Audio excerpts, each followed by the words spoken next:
Traumatisé, quoi.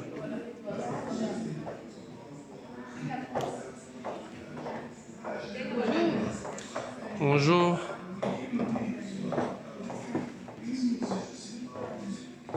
C'est sur Facebook Live.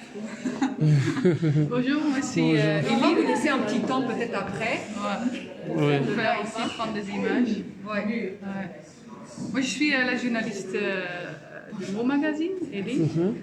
Alors je suis très contente de voir que vous êtes bien arrivés. Ok, merci. Et voilà, Nadia a prévu aussi un guide. On va d'abord commencer, je crois, avec un petit. On va juste faire un petit tour. Hein.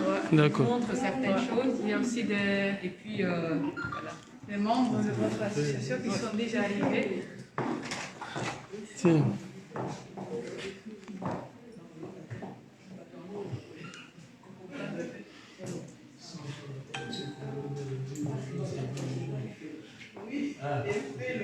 En pleine période coloniale. oui, c'est important de mentionner ça. D'accord. En pleine période coloniale. Oui. Et ils ont eu comment On va je vais parler de ça. Ici, en fait, on commence au 16e, 17e siècle. On montre aussi la présence des personnes africaines dans les œuvres des peintres. Donc les amis, là nous sommes déjà bonjour à tout le monde. Connectez-vous, partagez. Là nous sommes à Anvers, dans ce musée qui il y a une exposition sur le Congo. Et là, en fait, c'est comme si sa famille est contre ça. Ouais. Et il est en train de se protéger un peu. Voilà. Ici, on arrive à la période coloniale. Et à Anvers, il y a eu 3 expositions mondiales. On a mis les dates en 1885, en 1994 et en 1930. Et pour cette exposition coloniale, ils ont amené des Congolais ici, en fait. Oui. Il y a eu 12 Congolais, entre autres des Congolais qui étaient au Congo central, ce qu'on connaît aujourd'hui comme... Voilà. Sukamponge, Zala, Kasuku, Lobondo, Tate Masala, Mongo, Zumba, Nzambi. Oui. Ils sont amenés ici. Ils sont comme un zoo humain, en fait. Comme un zoo humain. Ils ont été exposés comme des animaux. Ouais. D'accord. C'est terrible, hein? Ouais. Ok.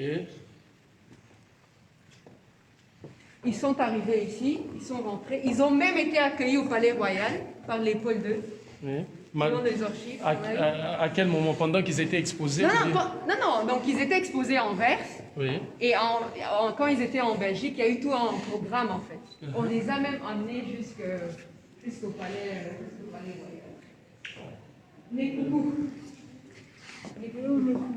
Nekoukou appartient au peuple Congo. Nekoukou est tout un débat sur la restitution, parce que ça a été volé par le Belge Alexandre Delcommune en 1878. Ça a été volé par les Belges. Ça a été volé par Alexandre Delcommune en 1878. Alexandre Delcommune. Oui.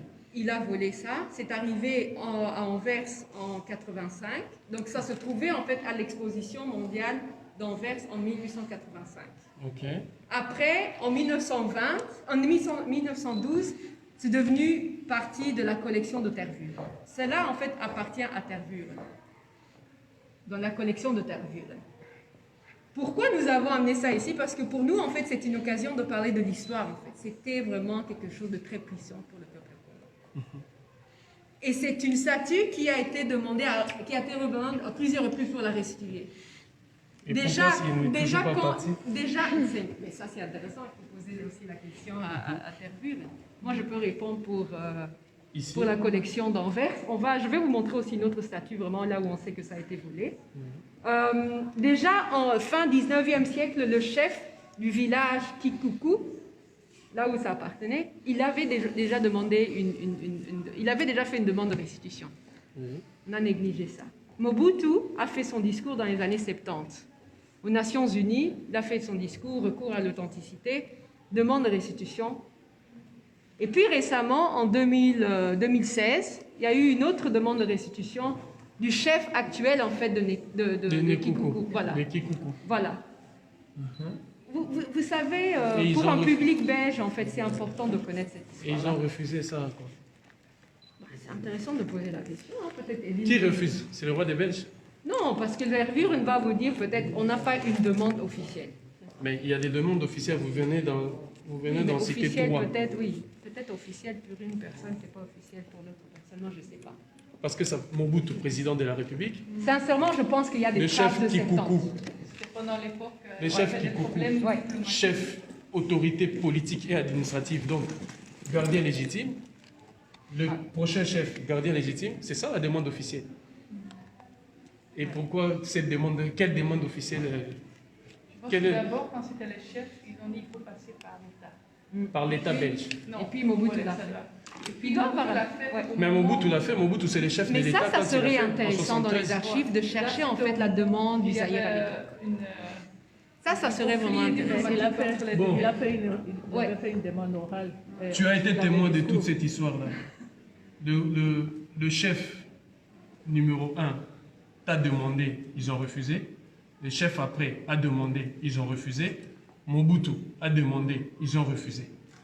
Donc, tous ceux qui se demandent, il faut, comme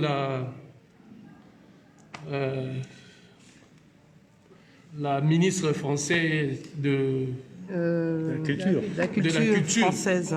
Alors, Madame Bachelot, la dernière fois, vous vous avez dit, cela doit se faire au niveau des autorités. C'est les autorités qui doivent, selon vos déclarations. Je ne sais pas si elles sont censées ou pas, mais bon, je vous le laisse vous-même mesurer. Là, il y a eu 3 demandes du président de la République, du Zaïre, du chef de village, là où est parti Kikuku. Deuxième chef, toutes ces demandes ont essuyé un refus. Bon, je vous laisse... Deuxième exposition mondiale, encore une fois, ils ont pris des Congolais, on les a amenés ici, sous les eaux humains, en pleine ville de la ville d'Anvers, ils ont fait en fait des villages pour exposer en fait les Congolais. Selon les recherches que nous avons faites, il y a au moins 44 Congolais, donc parmi les 144, qui sont tombés malades parce qu'il faisait extrêmement froid. On a retrouvé la liste des 44 Congolais qui ont été hospitalisés. Le nom, date de naissance, lieu de naissance, etc. Et on a fait une découverte que au moins 8 Congolais parmi eux sont morts en fait ici en Perse. Il n'y avait pas de soins adéquats. Ils sont morts, on voit ici les maladies, c'est ça que je dis. le froid, etc. Le froid, Sincèrement, c'est vraiment une histoire. exposé dans des conditions, Oui, oui, dans des conditions oui, inhumaines. oui. Et vous voyez l'âge, hein? 20 ans, 24 ans, 31, 18. Bon, je ne sais pas, mais... Bon, là, je pense qu'il y a des preuves à l'appui. Oui. Si l'on doit traduire le gouvernement royal de la Belgique, les traîner face aux tribunaux, on a des preuves à l'appui parce que ça, c'était un... Non, c'est pas un besoin de filmer. Des preuves à l'appui, ça, c'est un refus manifeste, non-assistance en personne en danger, des gens qui ont été déjà arrachés de leur territoire. Ils ont été exposés, de jeunes malades à qui on n'a pas administré des soins adéquats et qui trouvent la mort. Bon, les preuves sont là, les preuves tangibles. Quand on parle de la restitution, on a besoin de tous ces éléments. Quand souvent vous m'entendez parler des les informations qui vont avec, ce sont ces informations-là dont on a besoin. Par exemple, ici, on découvre le nombre de ceux qui sont morts, les maladies auxquelles ils ont fait face, et on voit la cruauté et la barbarie. Après avoir pillé, exposé de façon inhumaine, on voit encore comment on laisse les gens crever. Moi, ce que je voudrais proposer, Isokoyo, Mangwese, Bitio, est-ce qu'on Sabo, peut faire même une minute de silence? Mangwanda, Pezo. Est-ce qu'on peut faire une minute de silence?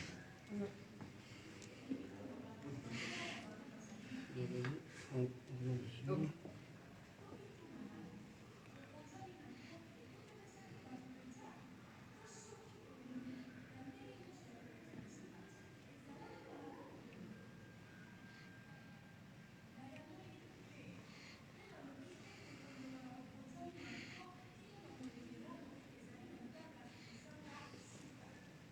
En une autre découverte qu'on a faite parce qu'ils ont été enterrés ici en Perse. Aujourd'hui, ils se trouvent en fait dans une fosse commune ici en Perse. Une fosse commune ici en Perse. Oui. Un cimetière ici dans la ville d'Anvers. Ouais.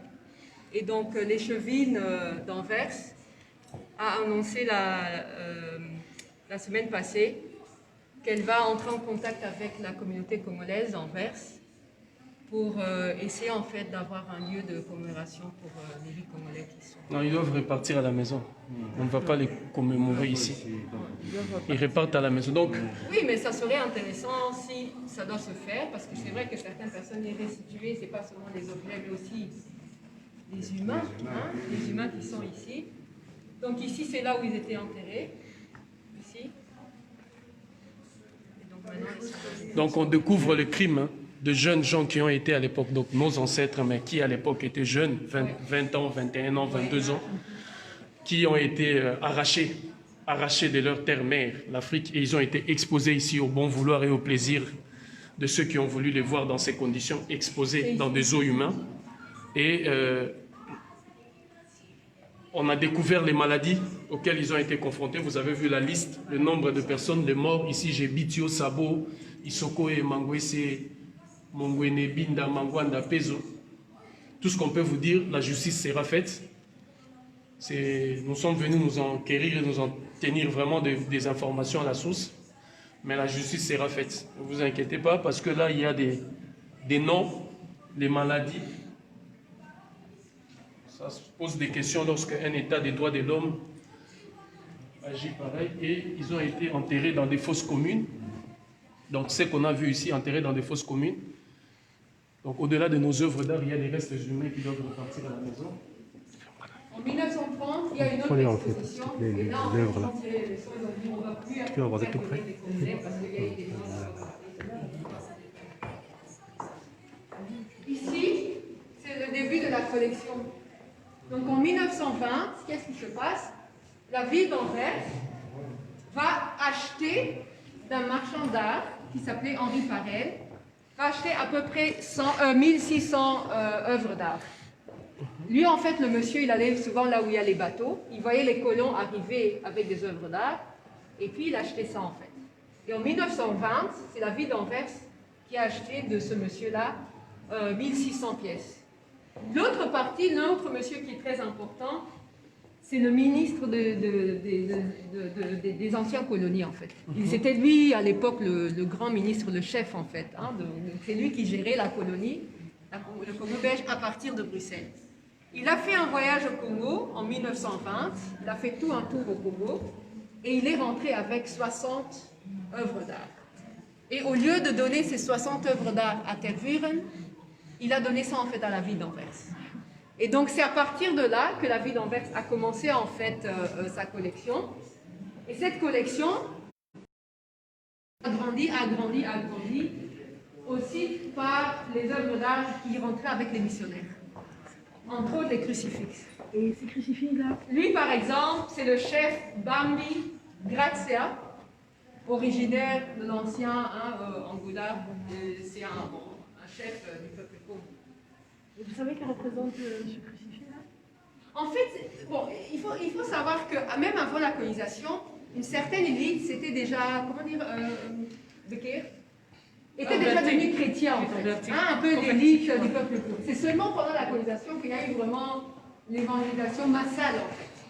Donc, ce sont les Portugais, après les Belges, qui sont venus avec les croix, mais les Congolais eux-mêmes, ils se sont appropriés, ils ont transformé ça en fait. Oui. En fait, quand ils nous ont pris toute cette unité à l'espace, ils nous ont amené la croix. Donc ils ont dit voilà. Et puis maintenant, on va commencer avec. Et ça, là, tout ça, ça fait partie. Camille. Tout ça, ça a été, ce sont tous des dons des missionnaires.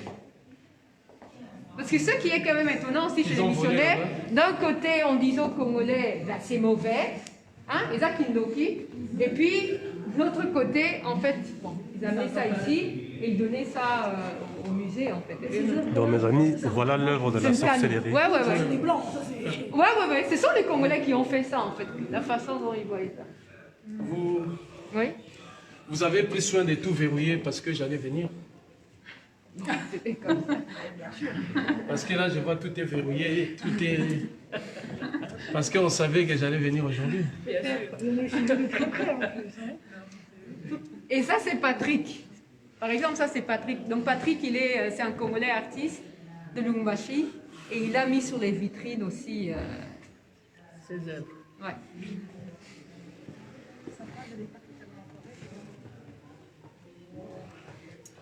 Ok. Ok, on va par là. On passe par ici.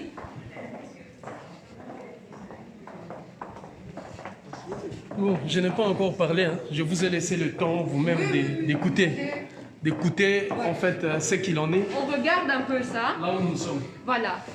Ça, c'est un film, Sous le masque noir, un film qui a été fait en 1958 par Paul Hazard. Et c'était à l'occasion de l'exposition mondiale de 58 à Bruxelles. C'était un film très paternaliste et très, très colonial, là où on montrait aussi les Congolais comme des peuples primitifs, etc. Mathias de Groof, avec une dame d'origine africaine qui s'appelle Muntu, ils ont retravaillé le film et ils ont changé le titre du film qui est devenu maintenant Sous le masque blanc. La voix du monsieur est partie, c'est devenu la voix maintenant d'une femme d'origine africaine. Le film n'est plus en français, le film est maintenant en lingala. Le texte du monsieur de l'époque a été supprimé et c'est maintenant en fait un texte basé sur le discours sur le colonialisme en fait d'Aimé Césaire. Je propose qu'on puisse juste écouter le début, comme ça on avance.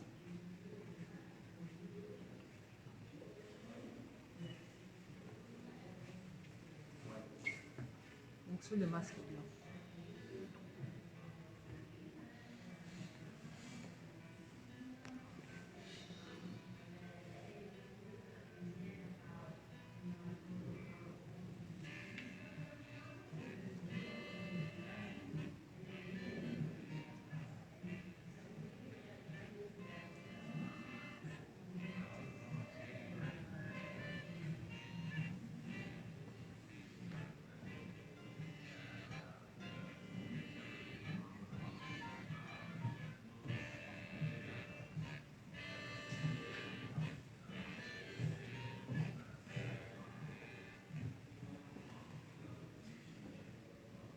Soki totali mabena malamu Europe akosambisama te. Pe lelo mukanda ya bufundami epesami na ndelo ya mokili mobimba na misambo pe misambo ya batu oyo bauta na kobe ya bulumbu. Pe bango bakomi basambisi. Bakoki koboma na Indochine, konyokola na Madagascar, kobwaka na boloko ya Afrika ya bayindo pe na Antille, bakonzi nanko bayebi ete balekeli ba oyo bakonzaki nanko, bayebi ete bankolo ya mwangonga bazali kokosa. Elingi koloba bankolo na bango bazali ya kolemba. Tomi tuna nanu, bokonzami nanko ekutenesaki batu penza. To soki tolingi na ndenge nyonso ya kokutilisa batu ezalaki ya malamu koleka na yanoli te pe nalobi ete kolonga na bokonzami na nko kino na molengelano ezali na ntaka ezanga suka.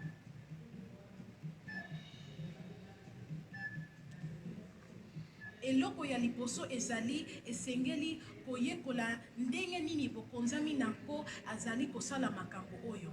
Tokomisa ye penza bolole, tosambwisa ye, tolamusa baposa mabe oyo endima na kati na ye, na bilulela, na bozwi na makasi, boyini na loposo, mabe na malamu epona bilongi pe kolakisa ete bala nyonso na Vietnam si bakati mutu pe batoboli lisu ya mutu kasi na Europa kondima, tango bakosangisa nzoto moto na mwasi na makasi mpe na Europe akondima ntango banyokoli moi malagasi mpe Europe akondima ezali ngenge oyo bazali kotuba na misisa ya Europe mpe malembe kasi na tembe te Europe akosinda na bosenzi. Je sais pas, on peut avancer. Et puis on va regarder ici le milieu. Donc en fait, donc ça c'est tous les... Donc il y a 100 œuvres là que vous voyez ici en fait au milieu. Il y en a 100. Je vois qu'il y a des agents de sécurité dans tout le cadre. Quoi. Il y a tellement qui sont très bien positionnés aux aguets avec leur appareil. Donc dès que j'ai fait le premier geste, la sécurité en fait. Dès que j'ai fait le premier geste ici, là, Non, il y a les écoles aussi en fait. Donc ça, ce sont tous les peuples représentés en fait dans l'exposition. Ouais. Ouais, c'est toi. Et donc, on commence ici avec le peuple Congo.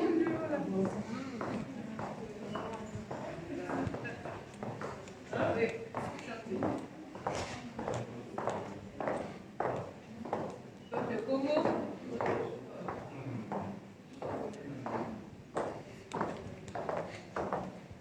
Ça c'est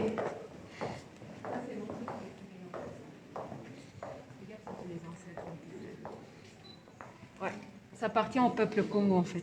Et c'était pour montrer la force du royaume. Ça vous fait penser à quoi? Hein? je vois. Ouais. Je crois qu'il y a un truc comme ça, une statue comme ça à Kinshasa. Ah oui?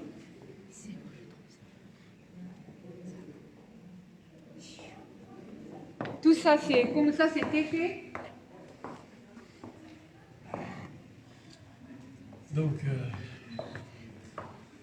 Et ça vous fait quoi en fait? chers compatriotes, vous voyez, j'ai l'impression que vous avez déjà compris. Voilà, nous étions invités ici. Justement, il y a une exposition. Nous sommes à Anvers. Nous ne sommes pas à Bruxelles, mais nous sommes à Anvers. Autrefois, vous nous avez vus dans le musée des Tarveren, plein Bruxelles. Là, nous sommes à Anvers, toujours en Belgique. Nous étions sûrement invités pour voir ce qu'il en est ici, parce qu'on voit la cruauté. Ici, on voit la cruauté et la barbarie. Et quand on voit la cruauté et la barbarie, vous savez la réponse qu'on mesure pour donner à la cruauté et à la barbarie. Ici, l'on a vu de jeunes qui ont été arrachés de leur terre à l'âge de 20, 21 ans, 22, 23, 24 ans. Et une fois ici, ils ont été exposés, mis dans ce qu'on a appelé les jardins d'acclimatation, les zoos humains, comme l'Allemagne l'a fait, comme tous les pays européens. Tous, ils l'ont fait. Et la Belgique, notamment, l'a fait aussi. Et ces gens, une bonne majorité, ces personnes sont mortes. Elles sont mortes suite à nombreuses maladies. Il faisait froid. Et quand il fait froid, ils n'étaient pas protégés. Ils n'avaient pas des vêtements adéquats pour se protéger du froid. Alors que ceux qui les ont arrachés, les ont fait venir ici, savaient bien évidemment que c'est des êtres humains et qu'ils devaient être couverts du froid. C'est comme si aujourd'hui vous êtes là, on vous prend torse nu et on vous expose quelque part parce que justement vous êtes ce que vous êtes. Pas par rapport à peut-être ce que vous avez fait, par rapport à ce que vous êtes.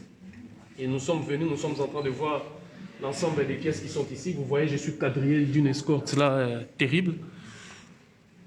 Donc notamment on attendait l'arrivée, moi Zoulou et les camarades de l'UDC. Nous y sommes. Et la barbarie, la cruauté, vous l'avez vu, nous avons notamment des fiches d'où l'on dispose exactement. On voit les personnes qui sont mortes, les maladies auxquelles ils ont été confrontés, les raisons et tout ça. Donc on a une illustration vraie et parfaite d'une vérité palpable, avec preuve à l'appui. Alors je m'étonne que le gouvernement de la Belgique ou la justice belge tarde pour ouvrir un procès. Ouvrir un procès en bonne et due forme, parce que nous avons de preuves tangibles ici, à l'appui. Nous avons même le nom, vous avez entendu ici les explications, le nom de ceux qui ont commis ces actes, de ceux qui ont pillé, de ceux qui ont pris et qui ont amené ici. Donc on a tout ce qu'il faut. Alors je me pose la question, comment est-ce que le gouvernement de la Belgique et leurs autorités, dans leur propre chef, ne se sentent pas révoltés par rapport à ce qu'il y a ici.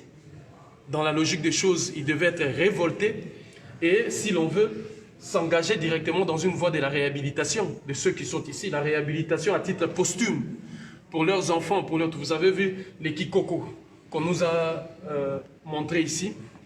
Ça a été demandé par le président Mobutu en exercice, refus catégorique. Ça a été demandé par le chef du village d'où est partie la pièce, refus catégorique. Récemment, en 2016, l'autre chef arrive, fait la même demande, refus catégorique. Donc, ceux qui sont adeptes de dire qu'il a revient aux autorités de demander, de formuler la demande pour récupérer ça, vous avez la réponse.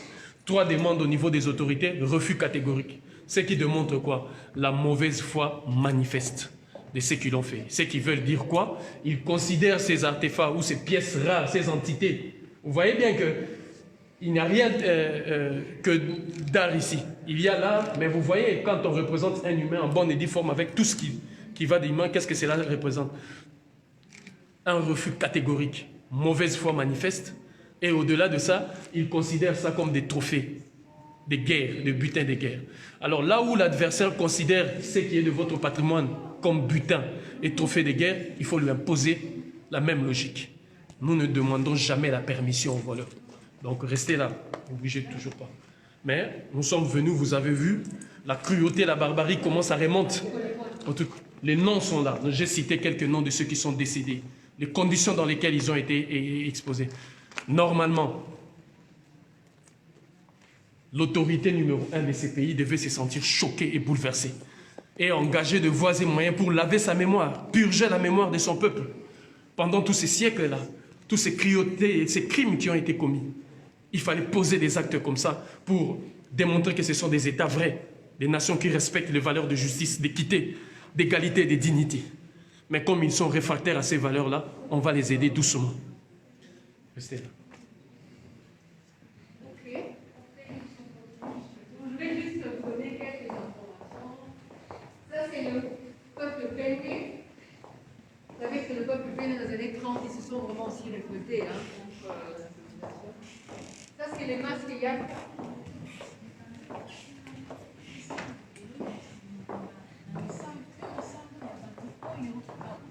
La chaise Chokwe. La chaise du chef. Chokwe. C'est bien sculpté, ça. Ouais. Comment est-il possible de considérer que les autorités administratives qui sont au Congo ont un pouvoir? Parce qu'un siège, vous avez une idée de qu'est-ce que ça représente. Quand on parle ici, le trône du roi des Belges ou le trône du roi d'Angleterre, vous avez une idée de qu'est-ce que ça représente. Comment on peut enlever le pouvoir véritable et l'actuel chef qui est là-bas? Il est assis sur quoi? Un petit meuble fabriqué par des colons quand ils sont arrivés, et là où on a mis des gris-gris de la franc-maçonnerie. Et c'est sur ça qu'il s'assoit. C'est sur ça qu'il se décide dans notre environnement pour l'avenir de nos enfants et notre avenir. Comment vous pouvez imaginer qu'on vient en Angleterre, on enlève le trône de la reine d'Angleterre et on fabrique du raffia au Congo, on dit, vous la reine d'Angleterre, dorénavant, vous allez vous mettre sur ça. Vous décidez sur ça, sur votre peuple. C'est illogique et inconcevable. Raison pourquoi l'Afrique n'a pas de chemin.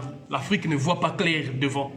C'est justement parce que ce qui constitue les attributs du pouvoir, facteur d'inspiration, facteur de respect, d'autorité. Parce que c'est le savoir-faire d'abord, émanation de nous-mêmes. C'est le savoir-faire, émanation de nous-mêmes. Un savoir-faire qui reste notamment entre nos mains et qui est entrelié. Parce que quand on fait la sculpture, le bois qu'on part choisir, c'est spécifique. Parce qu'il y a une énergie qui doit venir s'asseoir dedans. Et une fois la personne qui est assise dedans, l'inspiration, source, si vous voulez, de son inspiration, d'où il tire la légitimité même, ou les éléments pour prendre décision par rapport à quoi est influencé par ces forces-là. Quand on remplace ça, ceux qui ont fabriqué la chaise, raison pourquoi il y a des injonctions qui viennent des capitales occidentales et européennes pour être imposées aux dirigeants africains qui doivent décider à la place. Parce que le fauteuil sur lequel ils devaient s'asseoir, ça a été apporté. Parce que si ça ne représentait rien, lorsqu'il y a eu les razzias négrières. Lorsqu'il y a eu les razzias négrières, il y a eu les crimes coloniaux et tout ça. Pourquoi ont-ils pris les chaises, notamment partant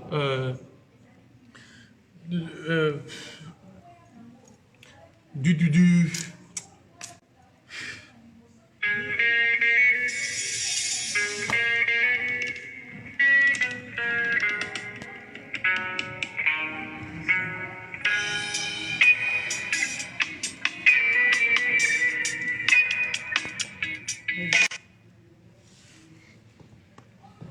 On continue.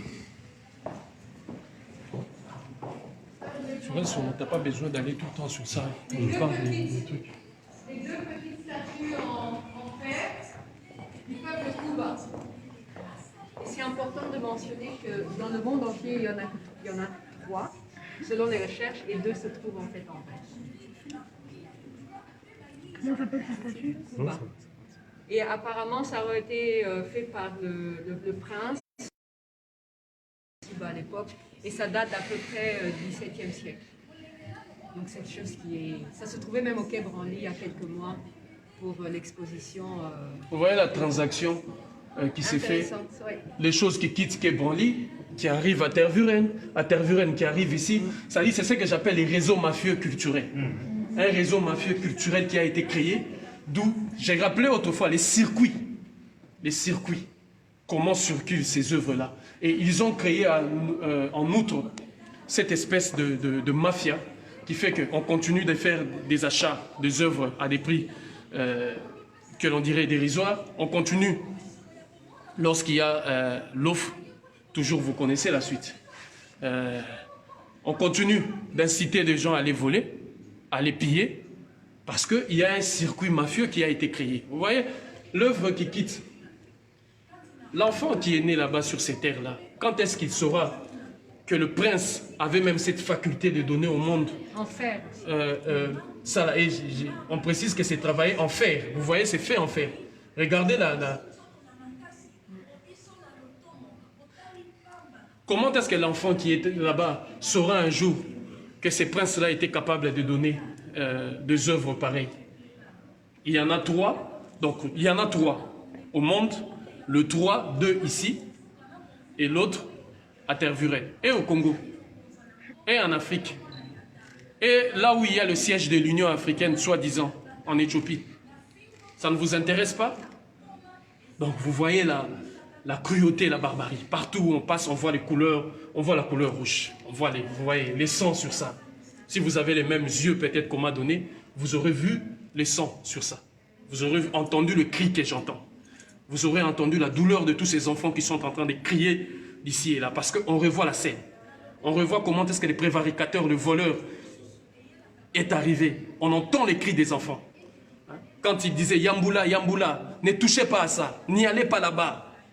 Mais ils sont allés. Ils ont pris. Ils ont détruit.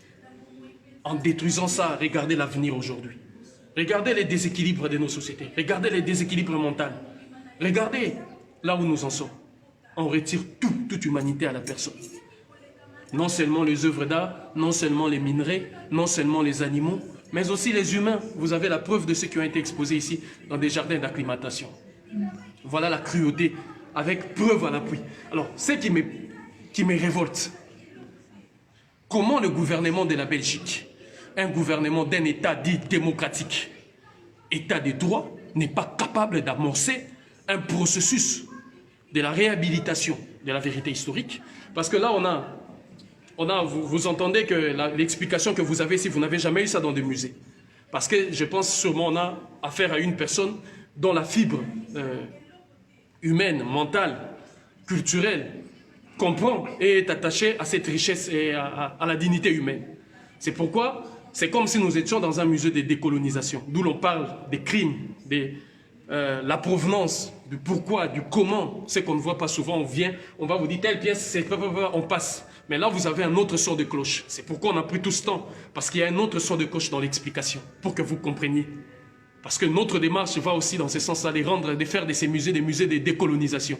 Décoloniser ça, parce qu'il faut citer le nom du criminel, nom de celui qui a fait les dons, il faut citer le nom du voleur, il faut citer le nom du receleur qui détient abusivement et illégalement tout ça. C'est ça qui va décoloniser les mentalités pour que les gens comprennent. Et une façon déjà de commencer le processus de la restauration de la vérité historique. Et au-delà de ça, on en arrive maintenant à savoir qui a le droit d'en tenir. Vous avez vu vous-même, travailler en fer, travailler en bois, travailler, sculpter, et si c'est là, cette richesse inestimable qui est aujourd'hui enfermée dans ces prisons. Vous avez eu 2 réponses aujourd'hui.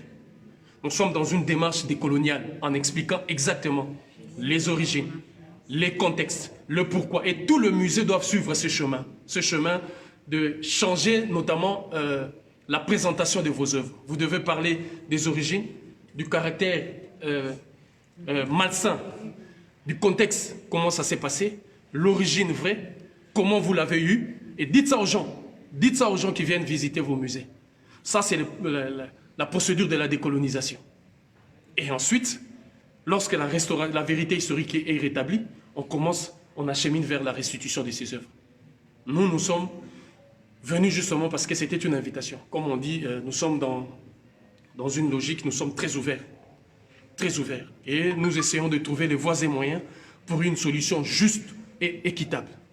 Mais cette solution doit être accompagnée des actes qui vont effacer l'indignité, l'irrespect, la malhonnêteté, la méchanceté qui ont prévalu au moment où ces œuvres ont été arrachées, et tant qu'on continue de les garder dans ces lieux, dans ces prisons. Parce que là, c'est une sorte de... c'est une prison. Prison, ils sont enfermés. Parce qu'il aurait fallu demander, faites les efforts que nous, on a fait. Voyez ce que l'on voit, entendez ce que l'on entend. Vous allez toucher, vous allez sentir le pourquoi on agit dans ce sens. Roselyne Bachelot, je pense que tu as ta réponse. Les autorités ont demandé officiellement du président Mobutu aux autorités dites traditionnelles, entre guillemets, refus catégorique. Et ici, là, on n'entame même pas preuve à l'appui pour amorcer un procès contre les prévaricateurs, les voleurs, les receleurs, les criminels, parce que c'est ce qu'ils sont, tous ceux qui ont pris ces œuvres-là. Donc. Voilà, je voulais aussi vous montrer ça. Ça, c'est la statue du chef Mkolemani, ça appartient au peuple Songé. C'est une statue, on a fait des recherches, on a commencé des recherches avec des professeurs à Lubumbashi. On a eu des informations et c'est sûr que ça aussi a été volé en fait. Donc ça, c'est vraiment clair. Qu'est-ce qui s'est passé? Le chef Mkolemani il a résisté contre le colonisateur belge. Et en 1923, cette statue a été prise par Paul Austeritz. Austeritz, c'était en fait une famille anversoise d'origine allemande. Retenez bien. Austeritz. Austeritz, ouais. C'est ça, non? Ouais. Austeritz. Vous avez toutes les famille anversoise d'origine allemande. Et donc, cette famille avait des plantations au Kasaï, était très présent dans les plantations au Kasaï. Et donc, c'est en 1940 que la famille Austeritz a donné cette statue, en fait, à la ville d'Anvers. Et aujourd'hui, ça fait partie de la collection de la ville d'Anvers. Voilà. Ceux qui ont suivi le procès statue de pouvoir du 30 septembre, vous avez entendu les désaxés avocats de Quai Branly dire une phrase qui avait choqué carrément une de nos sœurs même qui est sortie de la salle, en disant... que beaucoup de leurs donateurs ou de leurs prêteurs, ceux qui les ont donné ces œuvres-là, se sont sentis offusqués et ont demandé au musée de Quai Branly, si ça continue, ils vont récupérer leurs œuvres parce que c'est plus en sécurité, parce que les propriétaires étaient rentrés le 12 juin pour récupérer son patrimoine. Voilà ce que ces désaxés-là a dit. Donc là, on voit aisément, quand on vous parle de prêteurs, de gens qui ont donné, qui ont cédé au musée, mensonge catégorique, mensonge grossier. Nous avons la preuve d'un chef résistant. Vous voyez, je voudrais juste vous montrer quelque chose. Vous voyez qu'il a une corne sur sa tête. La notion de la licorne. Autrefois, j'expliquais aux gens que les raisons pourquoi nos écoles initiatiques ont été détruites et brisées, c'était justement pour remplacer les armées étrangères. Parce que ce que l'armée française, l'armée belge et l'armée américaine enseignent aux militaires africains, c'est ce qu'on enseignait dans nos écoles initiatiques. Il n'y a rien qui a changé. Là, vous avez un chef résistant justement parce qu'il a résisté. Honneur à toi. Qu'est-ce qui s'est passé? On a volé ça, parce que selon eux, ils disent, bon, c'est ça qui lui permettait, qui lui donnait la force de résister. Ils ont volé ça, ils ont amené ça ici. Et la famille Osiris là que vous avez entendu, c'est cette famille-là qui l'a cédé, notamment à ce musée au gouvernement belge. Donc, la personne qui vient céder, comme le nom que je vous ai fait voir le 12 juin, ce sont tous des prévaricateurs, des voleurs et des receleurs. C'est tout, il n'y a rien, des criminels. Et lui, la famille là a fait pareil. Vient céder, ah, nous on se décharge, vous l'État, essayez de conserver ça. Je disais qu'une corne, la légende de la licorne, parce que l'Afrique connaît ces choses-là. C'est l'opération Licorne qui a déstabilisé la Côte d'Ivoire et envoyé Laurent Gbagbo à La Haye. L'opération Licorne. Donc, certes, je voudrais dire par ces mécanismes-là que si l'Afrique se reconnecte avec son identité vraie, on est capable de résister face aux opérations, aux OPEX de l'armée française et des armées étrangères en Afrique. On est capable de faire face. Ne suivez pas ces armes automatiques qu'on vous montre, tout ça. Ce n'est rien tout ça. Lorsqu'on entre dans le champ de combat, c'est autre chose qui se passe. Et avec ça, on a la preuve qu'on est capable de résister face aux armées étrangères. Les dirigeants qui ont la voix molle, vous qui avez des mains tremblantes, vous n'êtes pas capable d'être même appelé dirigeant. Si vous n'êtes pas capable, laissez la place. Parce que nous sommes capables de résister. Nous sommes capables d'aller dans ce sens et de reconnecter tout ce qu'il fallait pour que l'Africain redevienne lui-même, vive dans sa dignité, dans la plénitude de son être. Parce que vous nous empêchez de vivre dignement. Votre subordination automatique aux politiques économiques, financières, sécuritaires, de défense à l'Occident réduit l'humanité de l'homme, de la femme africaine. Vous nous réduisez à des néants. C'est vous, avec votre comportement lâche, qui permettez ce genre de choses que ces ancêtres ici ne retrouvent ni dignité, ni honneur, ni respect. Votre temps est fini. Il est fini. Parce qu'avec vous, il n'y aura pas de pitié. Vous, ces maigres dirigeants-là, vous connaissez. Il n'y aura pas de pitié. Parce que nous sommes dans un état dont il n'y a aucune capacité de faire l'examen de conscience de soi-même. Que les nations occidentales regardent depuis les fondations de leur démocratie jusqu'en ce jour, qu'est-ce qu'ils ont posé comme crime et comme acte. Incapables de regarder le miroir de la vérité historique. Et là, on a la preuve d'une résistance vraie. Et vous avez entendu, aujourd'hui, ce n'est pas moi Zoulou qui a eu à vous parler tout le temps. Vous avez compris, ça a été volé. Après des recherches et des trucs, on arrive à comprendre que ça a été volé, pillé. Faudrait-il demander aux voleurs l'autorisation d'aller récupérer ce qui nous appartient? Nous avons un livre, je vais vous remettre aussi le livre, où vous allez retrouver, parce qu'en fait, qu'est-ce qu'on a fait? C'est important de souligner ça. Pour les 100 œuvres d'art que vous voyez ici, nous avons travaillé uniquement avec des chercheurs au Congo, qui sont liés à l'université de Kinshasa et de Lubumbashi. Donc, ils ont décrit toute l'histoire, en fait, de ces œuvres d'art. C'est quelque chose de nouveau. Parce que souvent, quand on parle des experts, par exemple, de Songé, on regarde l'américain. Quand on parle de l'expert des masques Yaka, on regarde le belge. Non, nous avons fait le choix de travailler uniquement avec à peu près 10 professeurs, chercheurs du Congo qui ont décrit, en fait, toutes ces œuvres d'art, l'histoire, en fait, de ces œuvres d'art, entre autres, l'histoire aussi de ce que vous venez de dire ici, en fait. Voilà, je propose qu'on continue. On est à la fin. Je vais juste voir ici. Voilà. Ça aussi, c'est Songé. Les masques de Songé. Voilà. Moukali, tu vois? Tu t'en souviens? Et c'est quoi? Vous pouvez nous expliquer?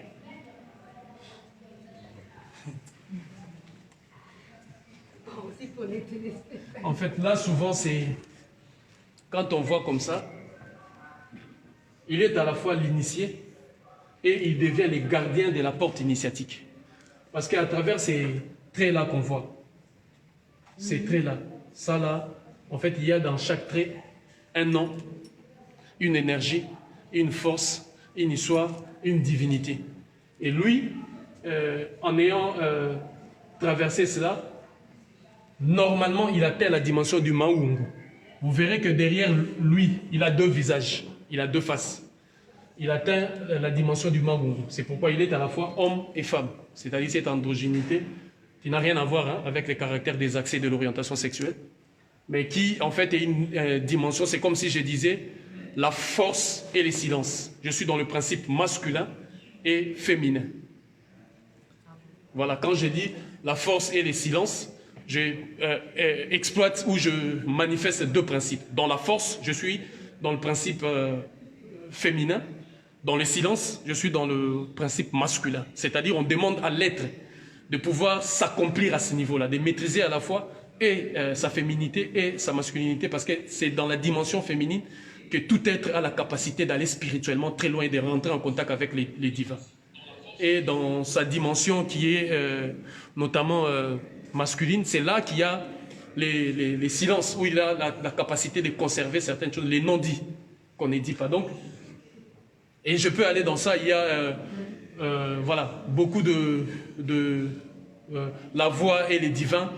Je suis dans la voix, je suis dans la féminité, dans les divins, je rentre autre chose. Tout comme je peux le changer parce que ça dépend maintenant de... Là, je le parle dans le sens parce que je parle français. J'utilise les articles qui sont devant. Mais quand on entre dans nos paradigmes, peut-être que ça peut changer. Les divins vont de l'autre côté et l'autre va de l'autre côté. Donc, c'est évidemment ça. Et là, vous voyez la manière dont... quand on arrive maintenant, quand on fait ça, quand on représente ça comme ça, on vous remet ces bâtons-là. Quand on vous remet ces bâtons-là, c'est vous qui êtes, comment je peux dire, l'homme parfait, l'homme idéal que la société veut, l'homme qu'on veut dans la société. Cet homme-là a traversé toutes ces épreuves-là et il en est là. Et c'est pourquoi je lui disais, parce que nous avons ce travail-là pour démentir ceux qui ont dit que l'os d'Ishango n'était pas un savoir pur de nos ancêtres. Et qu'il y a eu des théories absurdes qui faisaient montre qu'il y a eu des populations venues je ne sais d'où qui maîtrisaient les mathématiques avant parce que ce n'était pas nos ancêtres, ce sont ces populations-là et ensuite ils sont montés en Égypte, ensuite Mésopotamie parce que l'os d'Ishang aurait monté à 23 000 ans contrairement à ce qu'années les mathématiques en Égypte entre 5 000 6 000 ans et en Mésopotamie. Et à travers ça, la façon de compter là, parce que là ils pouvaient compter les règles, les jours de menstruation féminine, ils pouvaient compter l'apparition, le mois lunaire, tel qu'on voit les traits là. Et de par ça, c'est de la même façon qu'on comptait, et c'est ça qu'on a retrouvé dans les artefacts de l'os d'Ishango. Et aujourd'hui, l'os d'Ishango, la Belgique en a fait des timbres, c'est aussi parmi ce qu'il faut restituer. Restituer et l'os d'Ishango et l'argent que la Belgique est en train d'amasser, parce que c'est le produit fini de notre propriété intellectuelle. Quand quelqu'un se met là, ceux qui sont passés dans des épreuves initiatiques savent le cours qu'on reçoit. Quand tu as fait ça et tu as fait l'école, tu rigoles quand on te parle de certaines choses. Parce que ce qu'on vous apprend là-bas, on a tout le domaine. Tout ce qu'il faut, mathématiques, géographie, tout. T'as tout. T'apprends tout. Et l'être Maungu, c'est l'être accompli dans ce sens. Je propose peut-être de nous installer même 10 minutes ici. C'est un film en fait qu'on a fait avec un collectif belgo-congolais. Des gens ici, des gens à Kinshasa. Vous pouvez vous installer et suivre même pendant 10 minutes. Comme ça, après, on va... C'est votre voix. Pardon? Vous voulez que votre voix passe? Ah non, vous pouvez vous installer. Hein.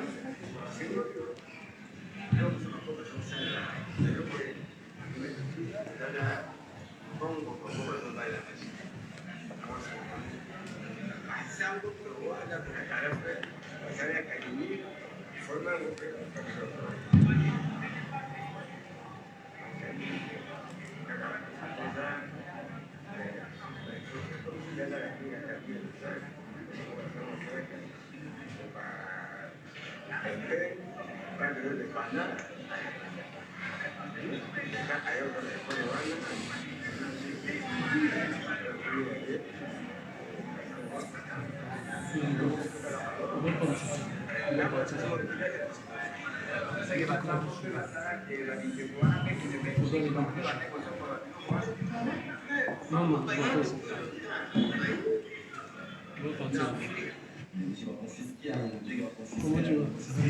T'as retrouvé? Je t'avais envoyé l'adresse ici.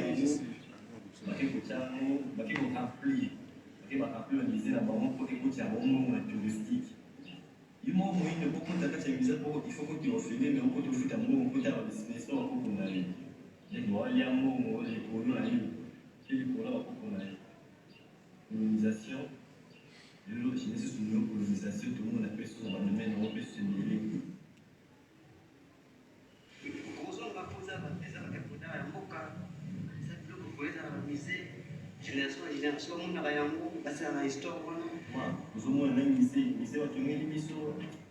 apparemment, nous avons un lycée, nous avons fait forte, nous avons forte pour l'année.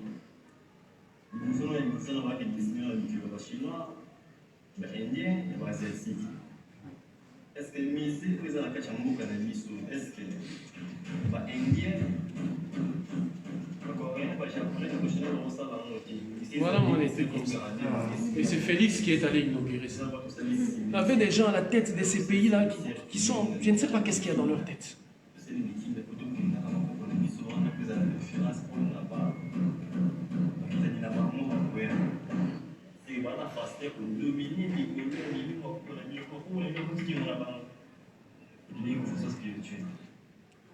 On attend qu'elle monte, comme ça nous on peut déjà descendre. Ceux qui veulent continuer à voir, parce que bon, c'est un peu la fin, je vais juste vous montrer encore la dernière salle.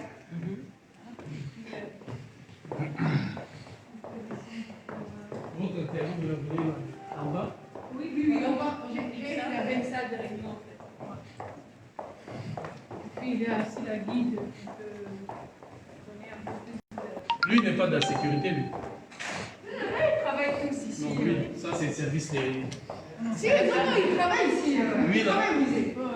Non, ça c'est un détachement de la police. Non, ils travaillent au musée. Donc ça, c'est les tissus Cuba. Les tissus Cuba. Mon cher, sincèrement, tu sais, hein, je vais mettre dans des problèmes.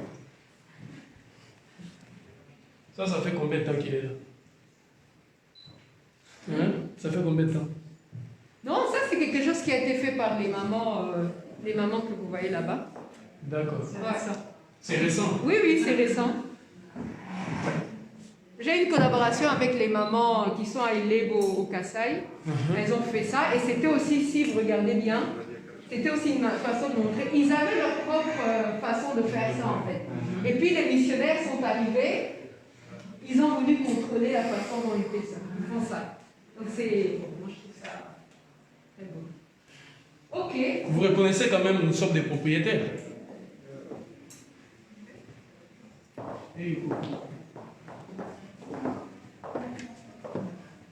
Et là, quand même, vous les ouvrez aussi, ça. Ça c'est... Je sais pas, hein. Le musée, des fois, il y a les autorités qui viennent et ouvrent ça. Oui, mais ça c'est une exposition qui n'est pas permanente en fait. C'est une D'accord. exposition temporaire. On a fini? Oui, on va juste sortir. Là, vous allez reconnaître quelque chose.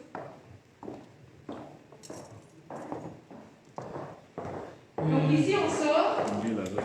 Et puis... Ouais, lui, c'est la police. La police est des... Non, il travaille au musée. Non. Il est détachement de service de renseignement. Mon cher, Je je te jure que... Il y a deux ou trois là qui sont des services de renseignement détachés. C'est vos collègues? Oui. Vous êtes déguisés aujourd'hui en... Donc ici, on termine ici. On termine ici.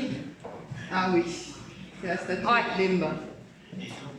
Voilà, on commence toujours par Lemba. Ouais. Non, c'est une façon aussi de... Vous voyez? Donc vous avez montré ça au monde aussi. Vous voyez? Il était à Bergandal. À Bergandal, le pouvoir religieux. On revient toujours à l'administration civile, facteur de paix. Vous voyez? On commence toujours par lui, on finit par lui. Mais vous voyez, c'est tellement verrouillé qu'ils ont mis même des verres. Regardez l'épaisseur. Regarde, c'est mon doigt ça. Vous avez vu? Et puis on pose la question en fait, comment vous voyez le Congo? Comment vous voyez les Congolais? Comment vous voyez ce patrimoine culturel? Le Congo n'existe Finalement, pas. le truc c'est quoi? On veut faire... On a grandi dans un contexte, en fait, on veut faire croire aux gens que le Congo n'a pas d'histoire en fait, avant la colonisation. Ce qui est vrai, c'est que le Congo est perdu. Parce que ce qu'on voit là-bas, là c'est la prolongation de la Belgique. En mal maintenant.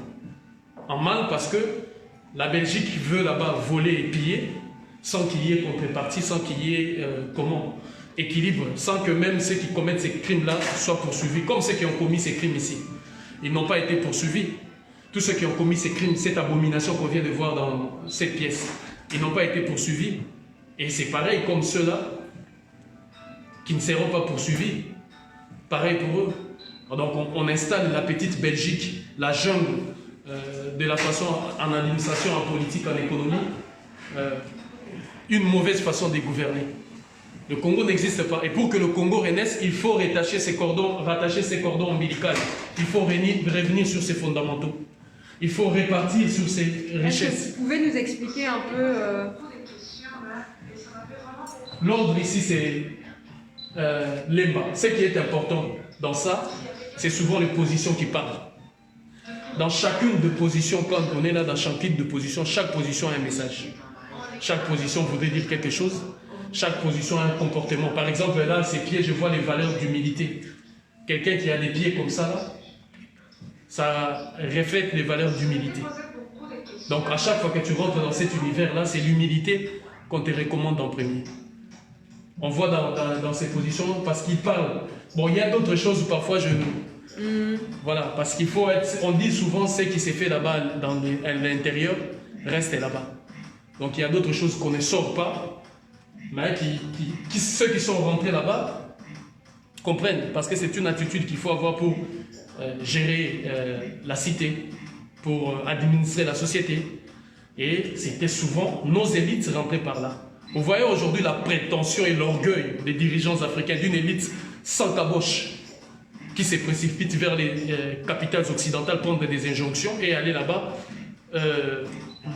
se conduire vaille-que-vaille, sans humilité, qui ne respectent même pas leur peuple.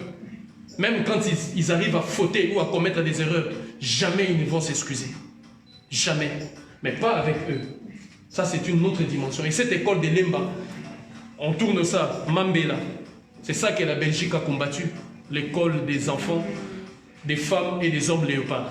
Ça a été farouchement combattu par les autorités belges pour imposer l'armée belge, pour imposer l'administration coloniale belge, pour imposer la manière désastreuse de gouverner un pays comme sait le faire la Belgique. Voilà ce qui est arrivé au Congo aujourd'hui. Ça, on le retrouve au Zimbabwe, on le retrouve chez les Yakuba en Côte d'Ivoire, on le retrouve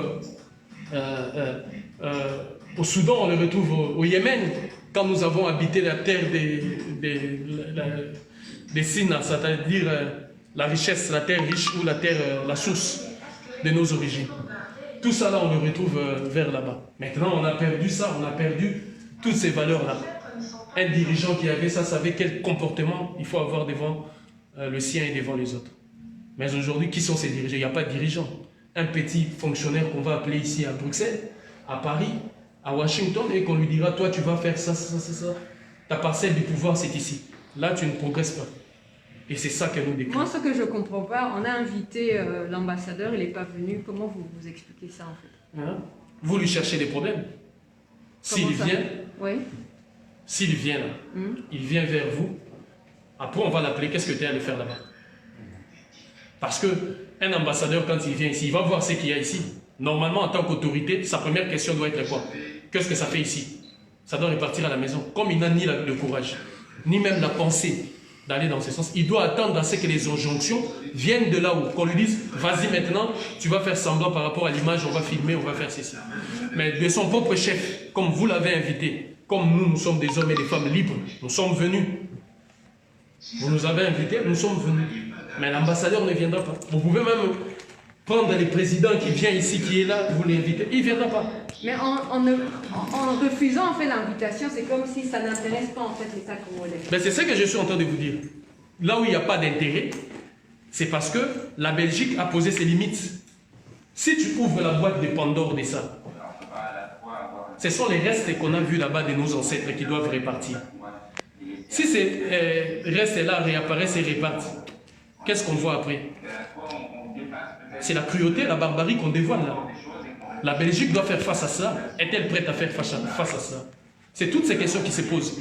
Les pillages qui ont été faits, l'argent qui a été amassé, les milliards qui ont été coffrés jusque-là. C'est tout ça, parce que ça c'est un début.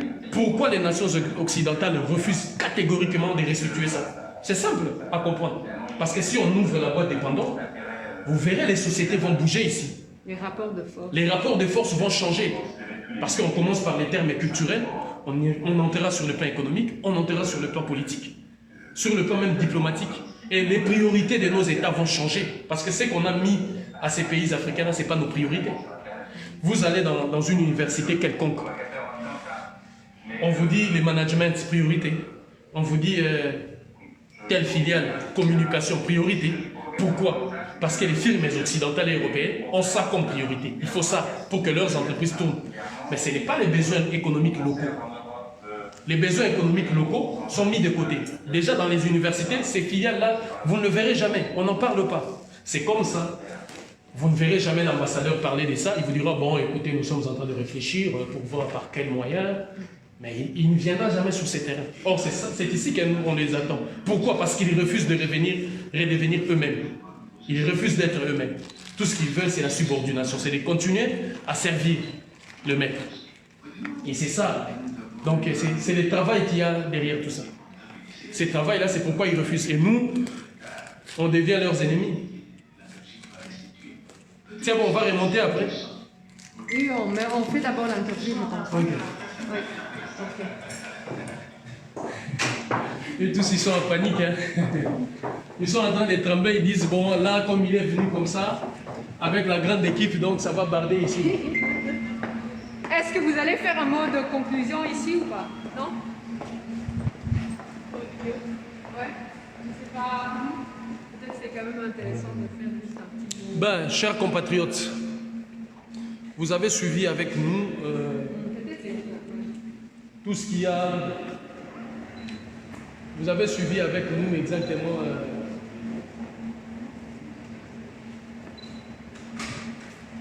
Vous avez suivi, hein, vous avez été là avec nous et vous avez vu. On vous a laissé, vous, prêter l'oreille et entendre. Parce que, comme on l'a dit, nous sommes un mouvement de réflexion et d'action. On réfléchit avant d'agir. C'était une réponse directe à Roselyne Bachelot et par ricochet à Emmanuel Macron et à toute l'élite réfractrice de la France. Si vous voulez que vous pensez que votre petite loi là va nous affaiblir ou nous ralentir, vous vous êtes trompé. Vous aviez parlé beaucoup qu'il faut laisser aux autorités le faire. Vous avez vu la preuve. Les autorités eux-mêmes l'ont fait. C'est que vous vous considérez comme autorité, c'est-à-dire en quelque sorte. Mais vous avez refusé catégoriquement. Et nous sommes venus parce qu'on a invité l'ambassadeur ici du Congo. Il a refusé.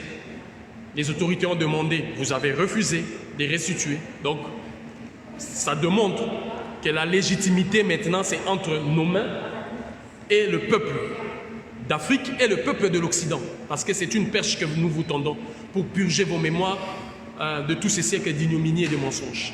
Donc, nous étions invités ici, nous sommes à Anvers. On a fait le tour. Je vous ai montré comment nous étions quadrillés et tout ça. Donc, à la moindre... ça va bouger. À moindre tentative, ça va bouger. Mais c'était une invitation. Nous étions invités. Nous sommes venus avec toute la courtoisie répondre à cette invitation. Répondre à cette invitation pour discuter. Parce que apparemment, c'est que vous vous considérez comme légitime, comme légal, comme les autorités ne veulent pas. Et quand ceux qui veulent demandent, on ne veut pas restituer. Alors vous avez la réponse. Nous, on connaît la réponse, mais vous qui vous posez des questions, vous avez la réponse. On est venu, on a fait le tour, vous avez vu tout ce qu'il y a, œuvres, richesses, vous avez vu l'abomination et la barbarie, comment vos ancêtres furent exposés et ils ont été massacrés, ils sont morts des maladies, des cruautés, d'indifférence.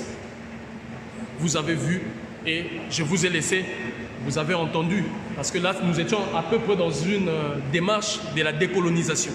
C'est ces types de musées qui vont commencer à remplacer les musées d'exploitation, d'indignité et d'irrespect. C'est-à-dire dire au public la vérité, le contexte des choses, comment ça a été pillé, qui l'a volé, pour que les nations réfractrices de l'Occident prennent le courage, unité, dignité, courage, prennent le courage de pouvoir faire l'examen propre, l'examen de conscience de leur passé, du présent et de l'avenir. Qu'est-ce qu'ils veulent? La justice? L'égalité, la dignité, le respect, ce sont ces valeurs-là pour lesquelles nous combattons. Donc, restez branchés. Bah, tous les agents sont sortis. C'est pas grave. Donc tous les agents sont sortis, c'est pas grave. Mais bon, c'est pas grave. Aujourd'hui, vous voyez, il faut être poli. Par respect des personnes qui nous ont invités, nous sommes venus répondre à l'invitation. Voilà. Donc, unité, dignité, courage. Je peux prendre encore votre photo ensemble devant l'opposition que vous étiez. Ça va? Voilà, cher ami. Je pense que ça a été... ça ne peut pas être aussi clair que ça.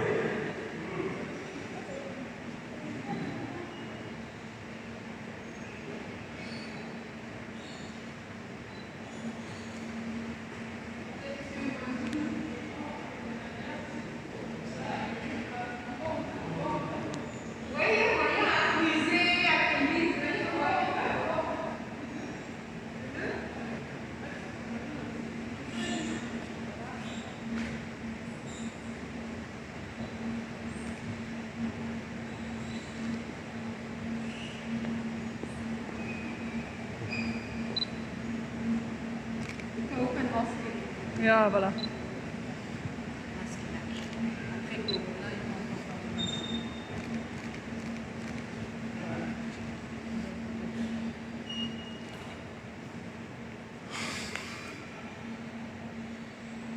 Voilà, là c'était pour vous faire voir un peu les bâtiments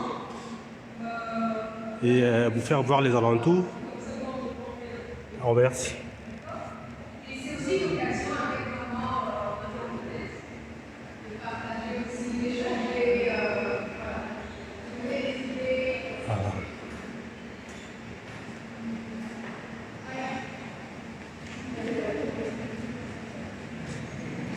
Comité.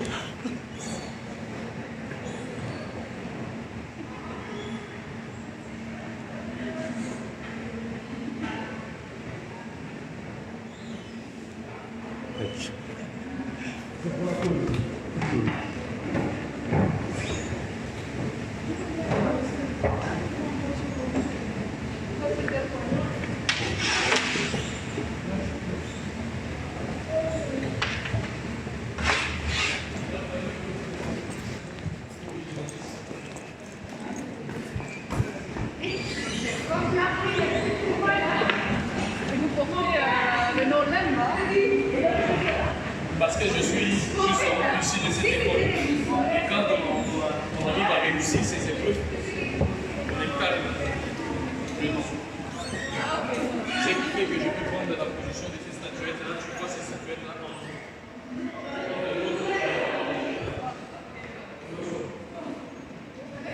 Tu le vois. Alors, parce qu'au début, c'était un carré. Quand ils sont sur le chemin, tu peux voir.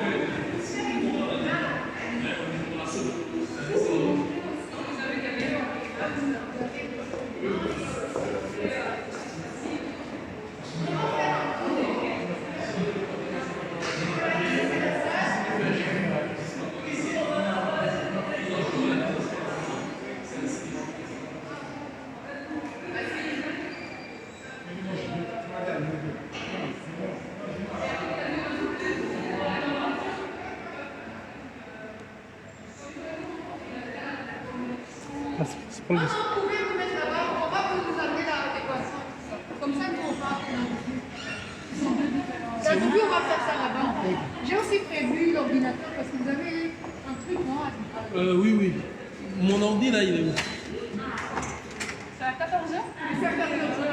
Oui, oui. Ben, c'est bon. Kaïd vous appeler. Parce que par rapport à. Comment on dit Mais moi, je préfère, comme je suis aussi dans l'interview, je ne veux pas que ça soit filmé. En fait. Oui, oui. Dans l'interview? Oui, parce que bon, il faut aussi donner la primeur à Elie. Elie n'est pas publié ça. Et on va traduire ça aussi, en fait. Je pense que nous allons arrêter les lives. Pardon? Comment... Moi, ça ne me dérange pas que vous soyez là, mais je ne veux pas que ça soit filmé, en fait. Ok, pas de Parce que ça. c'est un truc Oui, qui va... je sais à mon moment. Donc, cher ami, vous l'avez compris. Aussi, Nous allons arrêter le live là parce qu'il y aura une interview qui va être donnée tout à l'heure. J'essaie à regarder comment on fait. Parce que vous voulez la première de... Oui, elle va publier son truc de samedi. En nous envoyant les liens, bien sûr. Bien sûr, et on va traduire aussi en français. On va d'abord publier en anglais.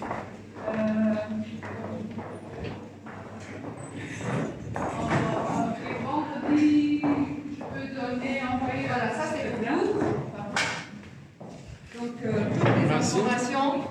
toutes les informations. Donc aujourd'hui, je reçois ça. C'est par rapport aux 100 œuvres qui sont ici. Ouais. Donc toutes les informations sont figurées, sont inscrites ici. Écrit par. Parce que nous avons demandé aussi le retour des informations, le retour des archives.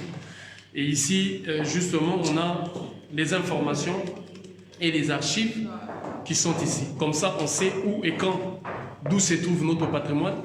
On pourra dire demain à nos enfants où ça se trouve si nous n'arrivons pas à tout récupérer d'ici et là. Donc aujourd'hui, c'est avec ça que nous rentrons à la maison pour justement comprendre tout, voir tout et conserver tout. Dans quelques minutes, là, je vais accorder une interview au magazine et bon, étant donné qu'ils veulent la primeur de la chose, quoi, l'exclusivité. Donc vous n'allez peut-être pas suivre l'interview en direct. Vous n'allez peut-être pas la suivre en direct parce qu'on leur laisse comment vous appelez ça? L'exclusivité. Parfois on sait respecter nous, nos paroles et nos engagements. Nous étions invités. Je suis venu en qualité d'invité parce que le musée a sollicité justement des... Voilà, c'était sa démarche d'aller dans ce sens, de nous inviter, de pouvoir nous faire voir ce qu'il y avait ici, parce que beaucoup de gens tournent toujours leur regard vers Tervuren. Et personne peut-être ne savait qu'il y avait un musée ici à Anvers où il y a notre patrimoine. Comme nous sommes dans la recherche de notre patrimoine, et nous allons partout pour récupérer notre patrimoine, on n'avait pas cette information-là avant, on est venu en tant qu'invité, et je pense que c'est la moindre de politesse et de respect pour l'équipe qui nous a invités. Donc, à très bientôt. Commencer l'interview, donc on va vous dire au revoir pour un petit moment. Ne quittez pas vos salons. Restez là. Donc les amis, vous avez compris, restez connectés. On revient dans peu de temps. Merci.